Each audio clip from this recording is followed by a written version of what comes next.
We live in a big world, but with exponential population growth and a lack of policies that protect our natural environment, we're currently seeing a shocking number of species disappear forever.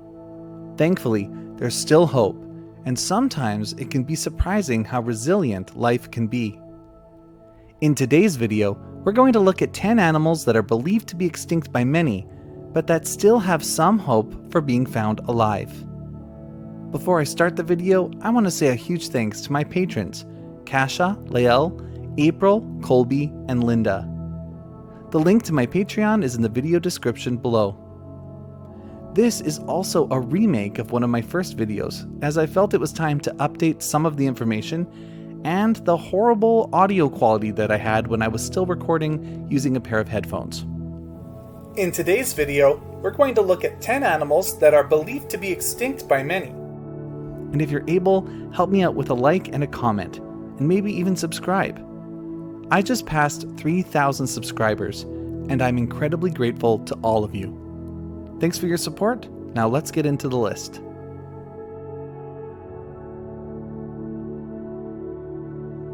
The Galapagos Islands are a chain of 21 islands located about 1,000 kilometers off the coast of Ecuador. They're a hotspot for unique species and are famous for inspiring Charles Darwin's theory of evolution. They're home to a species of giant tortoise, aptly named the Galapagos Tortoise. The species has 12 living subspecies, but there used to be more. The Floriana and Santa Fe Island subspecies have gone extinct. Another, the Rabida Island tortoise, is disputed. But most famously, the Pinta Island tortoise is considered extinct today. After several expeditions collected specimens from the islands to take back to London, the Pinta Island tortoise was officially described in 1877. But the tortoise wasn't seen alive again until 1971, when a single male specimen, known as Lonesome George, was discovered in the wild. George was relocated to an enclosure with 2 females of another subspecies of giant tortoise from the islands. While the females did produce eggs, they never hatched. Extensive searches were done to try to locate a female for George, but sadly none was ever found.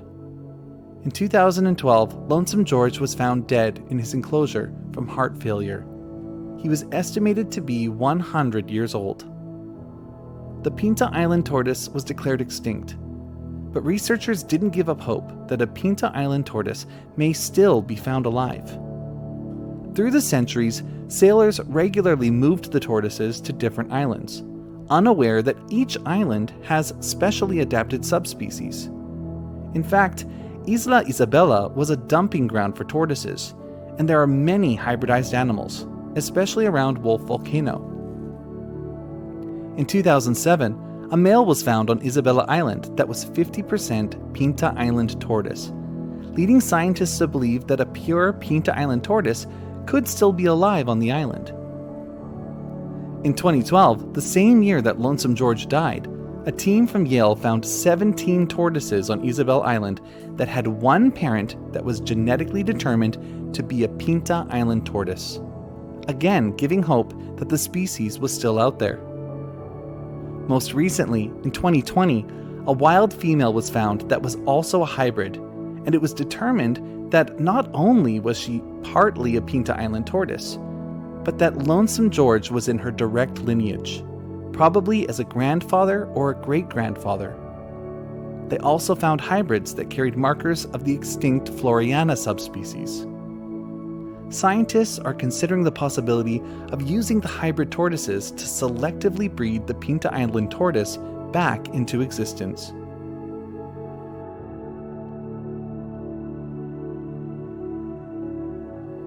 Native only to the island of Maui in the U.S. state of Hawaii, the Maui Akepa hasn't had a reported sighting since 1988, with the last reliable sighting being in 1970. It's a small species of honeycreeper that feeds primarily on insects. Hawaii was once home to at least 57 different species of honeycreeper, but today only 17 survive. While officially classified as critically endangered, the The lack of sightings over the last 30 years means that the Maui Akepa is presumed extinct. 100 years ago, the species was abundant on Maui. However, with the introduction of non-native plants and animals, the Akepa lost much of their food sources. They also proved to be highly susceptible to avian flu, which was carried by introduced mosquitoes. No birds were found in rare bird searches throughout the 1990s. However, more recently, there have been reports of their calls being heard in the higher elevations of Maui.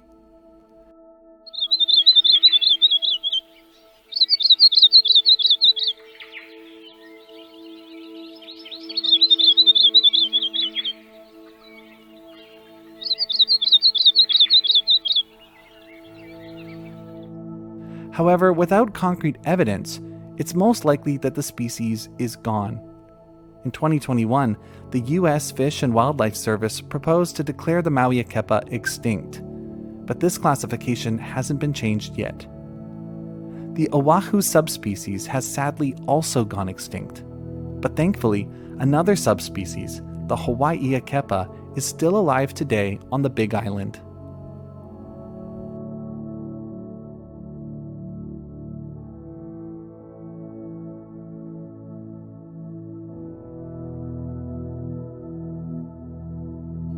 Known from only one specimen collected in the Solomon Islands in 1990, the Montane Monkey-Faced Bat is likely extinct. Collected on Mount Makarakomburu at an elevation of over 1,200 meters, the animal that was collected was a lactating female, leading scientists to believe that it had recently given birth, so more bats were likely nearby. But she was the only one ever found. Megabats can get huge, with wingspans up to 1.5 meters, or 5 feet. But the Montane Monkey-Faced Bat is the smallest recorded species of megabat, with a wingspan of less than 30 centimeters, or 1 foot. This species of bat has beautiful black and white markings on its wings, red eyes, and yellowish fur. Its ears were black with white fur at the base. In fact, its Latin name means beautiful, and it's considered the most strikingly marked bat in the genus. Because only a single specimen has ever been found, little is known about the biology of the species. The IUCN classifies it as critically endangered and likely extinct, estimating that if it is still alive, the surviving population is probably less than 50 individuals.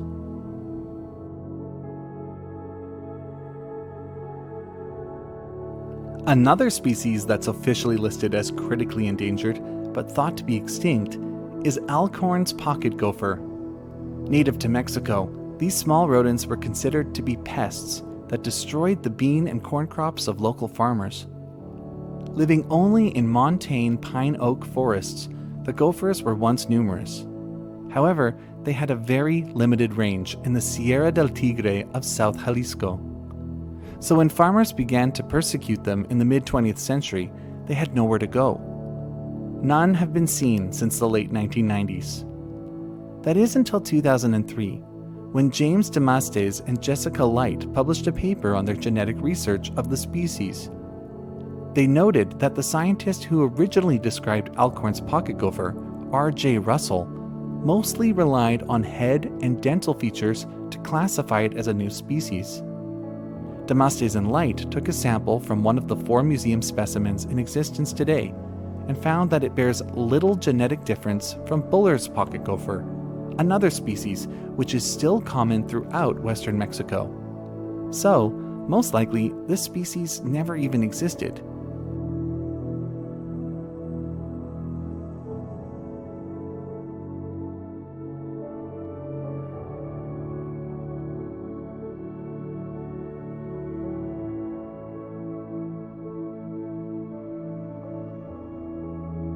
Tree kangaroos, as the name suggests, are arboreal cousins to Australia's famous kangaroos and wallabies. They're marsupials, carrying their babies in a pouch. In 1928, a tree kangaroo was collected by German biologist Ernst Mayr on the Wondiwoi Peninsula of West Papua. Initially thought to be a Doria's tree kangaroo, it was later described as being a distinct species due to its unique coloration, and the findings were published in 1933. What no one knew was that another specimen would never be found. Over the decades, the identity of this species of tree kangaroo was often disputed. But when genetic research was able to examine the different species of tree kangaroo, it was determined that the Wondiwoi likely deserved its status as its own species. In July of 2018, British naturalist Michael Smith photographed a tree kangaroo in the Wondiwoi Mountains with similar coloration. The photo was taken at an altitude of over 1,600 meters. It's thought that this photograph is the lost Wondiwoi tree-kangaroo, though without genetic proof, we cannot say for certain. The area these animals inhabit is rarely accessed by people due to its incredibly difficult terrain.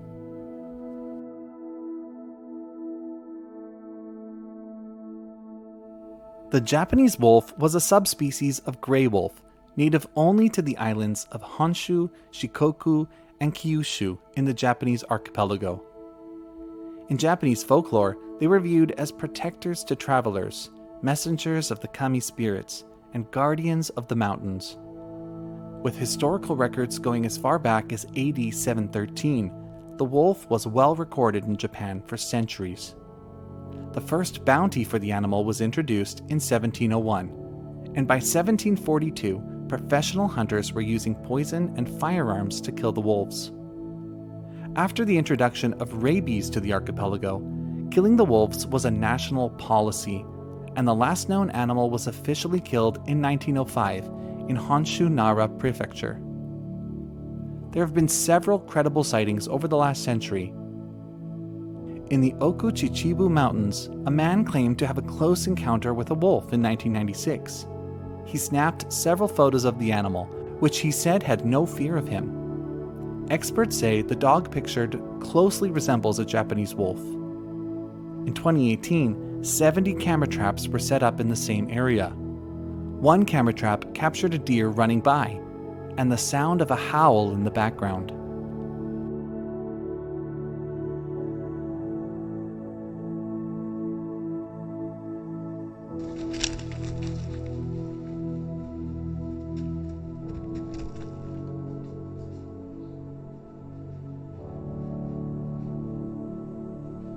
In many of the sightings over the last decades, feral dogs are believed to have been mistaken as wolves.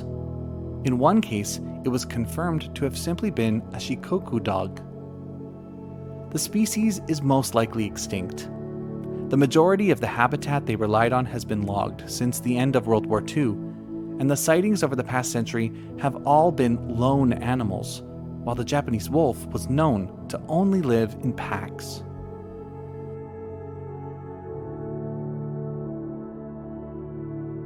Of the 9 recognized tiger subspecies, 3 have gone extinct. 2 of those are from the densely populated nation of Indonesia. The Javan tiger was distinct from other subspecies, being slightly smaller than most, with more numerous long thin stripes and a longer, more narrow nose. The Javan tiger lived only on the island of Java, the most populated island in the world, with over 85 million people calling it home in the 1970s when the tiger went extinct. Due to the massive increase in human population, all but 8% of the island's forests were cleared for farming, mainly for rice fields. Tigers and their prey were poisoned. The population was fragmented and unable to breed. Their most important prey, the Rusa deer, were eliminated from Java. And armed conflict in the 1960s saw militants retreat to the remaining forests, where they killed the last of the tigers. The last confirmed sighting of a Javan tiger was in 1979. Efforts were made to save the tiger in the 60s, but it was too late. Their prey was already gone.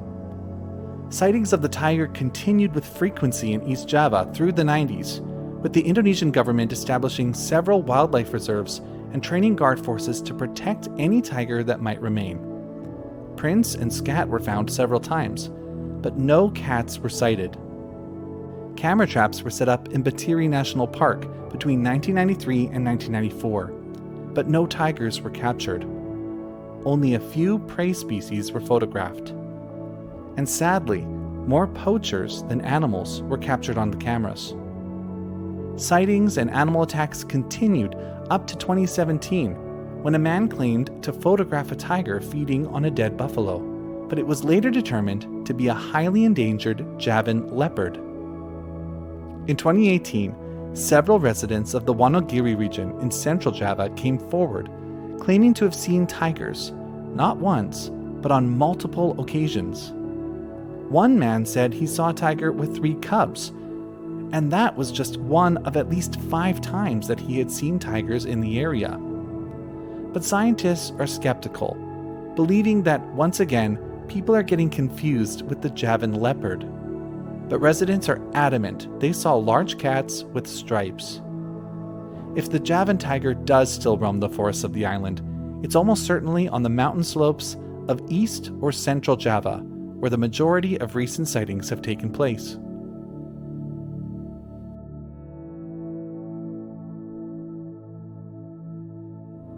Native only to Taiwan, the Formosan clouded leopard was a subspecies of clouded leopard that was first described by science in 1862. Aboriginal Taiwanese hunters claimed to see it alive for the last time in 1983, while the skin of a juvenile was found in Taroko National Park in 1989 and is considered the last record of the leopard. It was declared extinct in Taiwan in 2013. Between 1997 and 2012, over 1,450 camera traps were set up. Over the course of 15 years, many of its prey species were recorded, but not a single leopard was captured on camera. In 2018, 2 different groups of park rangers claimed to see leopards climbing trees and hunting. Rangers are often considered more credible eyewitnesses because of their familiarity with the fauna of the area. However, no conclusive result has been published about these reports. More recently, its status as a subspecies has come into question. Genetic testing has shown that the Formosan clouded leopard has a little genetic difference from clouded leopards on the mainland. If it is in fact genetically identical to the clouded leopards on the mainland, there is hope for reintroduction of the species to the island, and maybe one day they'll once again be a common sight in the Taiwanese forests.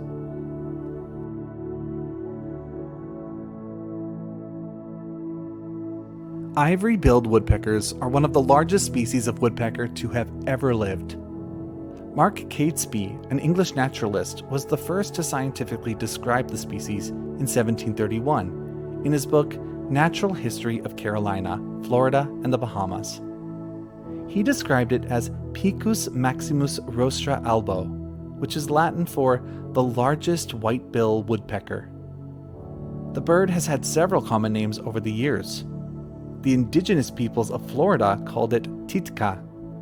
The French Creoles referred to it as poule de bois, or wood hen. Upon seeing the bird, many would let out an exclamation, leading to the species being called the Lord God bird by many. As it got rarer throughout its range, birders began to refer to it as the Holy Grail bird, as its rarity meant it was a highly sought-after species for birdwatchers. But its official common name is the Ivory-Billed Woodpecker, so named because of its large, off-white beak. In fact, this is one of the features that separates the species from the similar pileated woodpecker, whose beak is gray. Once found throughout the southeastern United States and the island of Cuba, the Ivory-Billed Woodpecker measured 51 centimeters in length. They fed primarily on beetle grubs, which they bored out of dead wood with their powerful beaks. But they also fed on fruit and nuts. They required large tracts of forests in order to forage for sufficient food.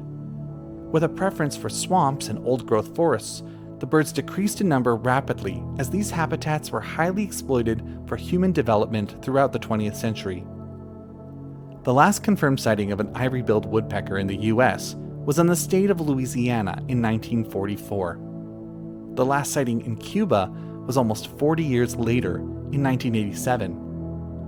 Over the past few decades, there have been unconfirmed sightings of the bird, with many of them coming from credible sources. However, the similar pileated woodpecker is often found to be the bird that was actually seen. There are several differences between the ivory-billed and pileated woodpeckers. Ivory-billed woodpeckers are sexually dimorphic, meaning that males and females are easily distinguished by their appearance. Their plumage is entirely black and white on females, with males having a bright red crest on the back of their heads. Importantly, they have mostly black faces, with only a small line of white that extends up from the back and onto the cheek. While flying, the ivory-billed woodpecker has white along the majority of its flight feathers, creating clear bars of black at the front of the wing and white at the back. The pileated woodpecker has significantly more white on the face, both above and below the eyes, and males have a red spot next to the beak. This is the only difference between the sexes within the species. When flying, they have several small patches of white visible on the wings. They also have different calls and different tap patterns when hammering trees. In the late 1960s, a feather was recovered from an empty nest, which was confirmed to be the wing feather from an ivory-billed woodpecker. But the age of the feather could not be determined. When someone claimed to see one in Cache River National Wildlife Refuge in the U.S. state of Arkansas in 2004, a team was deployed to search for the birds. They managed to produce a short video, which the Arkansas Audubon Society accepted as legitimate, prompting them to purchase 18,000 acres of land to help protect the bird. Other experts disagreed and published papers claiming that the bird in question was once again a pileated woodpecker. The video is still disputed. There have been many other sightings and searches for the bird, but the lack of clear photo or video evidence has left its status as being probably extinct. In May of this year, a paper was published in the scientific journal Ecology and Evolution, Volume 13, Issue 5. The authors claim that there is significant evidence that the species is still alive in Louisiana, based on thousands of hours of video, audio recordings, and camera trap photos. Several birds have been spotted that resemble the species, but none of the evidence is conclusive. The authors argue that declaring the bird extinct in the US, which is due to happen later this year, will remove the bird from the US list of protected species, sealing the fate of any possible surviving birds. Meanwhile, other conservationists believe that by leaving it on the endangered species list, it is diverting funds from other species that are in need of protection. While it may be likely that it is extinct in the US, it is far more likely to still be alive in Cuba. A small population was found in the late 80s in eastern Cuba, and today that land is part of Alejandro de Humboldt National Park. But subsequent searches have yielded no sign of the species. However, Cuba is a lot harder to access and search, so there is hope that the species persists on the Caribbean island. The very similar imperial woodpecker of Mexico is also considered extinct, and just like the ivory-billed woodpecker, it has many disputed sightings over the last 70 years.